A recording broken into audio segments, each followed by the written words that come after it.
नमस्कार दोस्तों, 15 वर्षों के पेपरों की सीरीज में आपका स्वागत है। आज हम 2015 जो सिविल सर्विसेज है उसका 2015 का पेपर डिस्कस करेंगे, उसके पॉलिटी के क्वेश्चन डिस्कस करेंगे। 2015 में पॉलिटी से 13 प्रश्न पूछे गए थे। चलिए शुरू करते हैं। राज्य की नीति के निर्देशक तत्वों के बारे में निम्नलिखित कथनों पर विचार कीजिए। ये तत्व देश के सामाजिक आर्थिक लोकतंत्र की व्याख्या करते हैं। दूसरा है इसमें कथन, इन तत्वों में अंतर्विष्ट उपबंध किसी न्यायालय द्वारा इन्फोर्सिबल नहीं है। इसका सही जवाब है दोनों सही है, क्योंकि नीति निर्देशक तत्व अगर कोई राज्य मना कर दे कि नहीं हम तो जो नीति निर्देशक तत्व बोले गए हैं, तो अगर कोई राज्य उनको लागू करने से मना करता है तो न्यायालय में परिवर्तनीय नहीं कराया जा सकता। लेकिन मूल अधिकारों के परिवर्तन के लिए या उनको लागू करवाने के लिए आप अनुच्छेद 226 के तहत उच्च न्यायालय में और अनुच्छेद 32 के तहत जो संवैधानिक उपचारों का अधिकार है उसके तहत आप उच्चतम न्यायालय में जा सकते हो। उच्च न्यायालय में मूल अधिकारों के अलावा भी दूसरे कानूनी जो अधिकार हैं उनको परिवर्तन के लिए भी जा सकते हैं।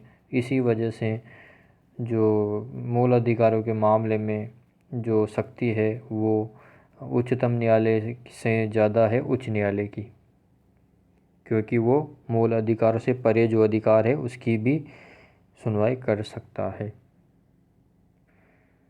तो इसका सही आंसर है दोनों कथन सही है।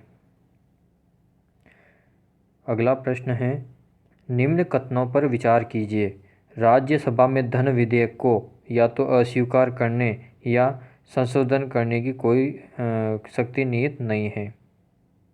ये बिल्कुल सही कथन है, केवल सिफारिश कर सकती है, इसकी नहीं है। दूसरा है, राज्यसभा अनुदान की मांगों पर मतदान नहीं कर सकती।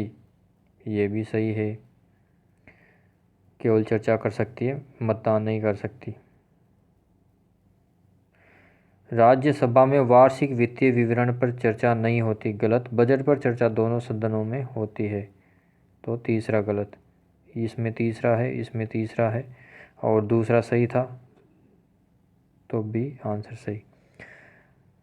किसी भी विधेयक को धन विधेयक 2 बार किया जाता है। किसके द्वारा? जो लोकसभा का सभापति है उसके द्वारा कोई धन विधेयक 2 बार नोटिफाई होगा कि हाँ ये धन विधेयक है। एक बार तो लाने से पहले होगा, दूसरी बार जब वो लोकसभा से पारित होकर राज्यसभा में जाएगा तब भी उसको दोबारा से नोटिफाई करेगा हाँ ये धन विधेयक है। इस मामले में राज्यसभा की शक्तियाँ बहुत ही सीमित है, वह केवल उसमें संशोधन की सिफारिश कर सकती है लेकिन संशोधन कर नहीं सकती। इन सिफारिशों को मानना नहीं मानना लोकसभा के ऊपर है। और इसमें धन विधेयक के मामले में संयुक्त बैठक का भी कोई प्रावधान नहीं है।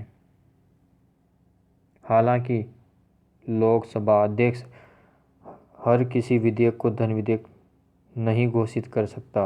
उसके निर्णय के विरुद्ध दुर्भावनाओं का जो एक कंसेप्ट है उसके तहत उच्चतम न्यायालय में शिकायत कर सकते हैं या सुनवाई की जा सकती है उसके फैसले के विरुद्ध।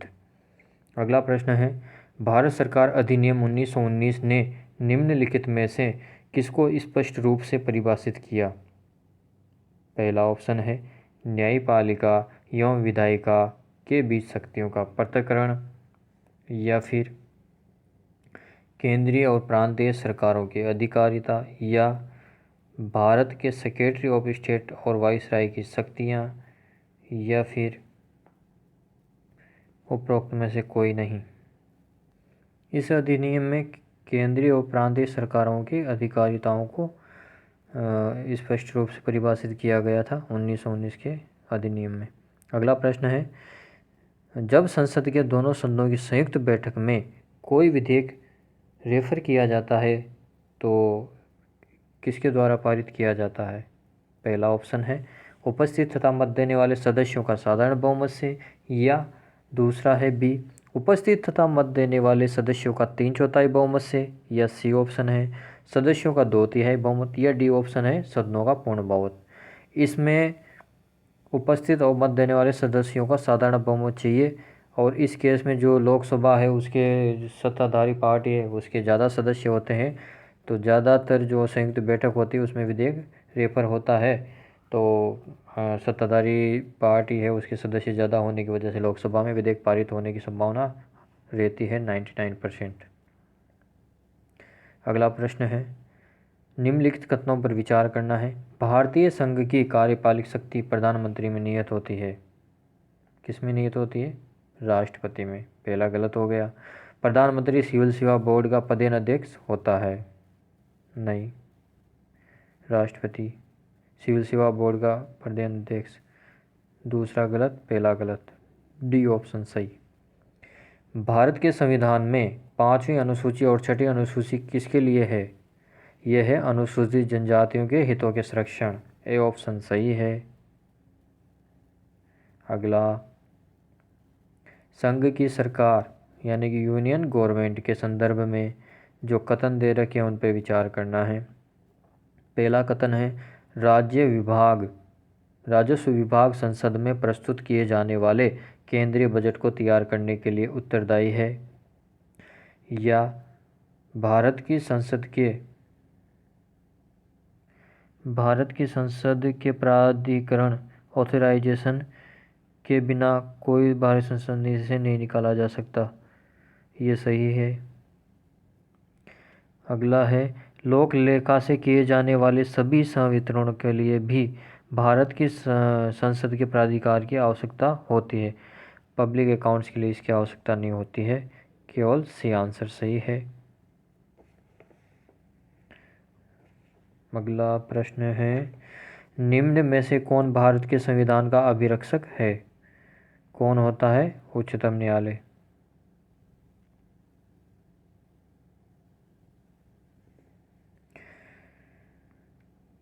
भारत में किसी राज्य की विधान परिषद आकार में उस राज्य की विधानसभा के आधे से अधिक बड़ी हो सकती है।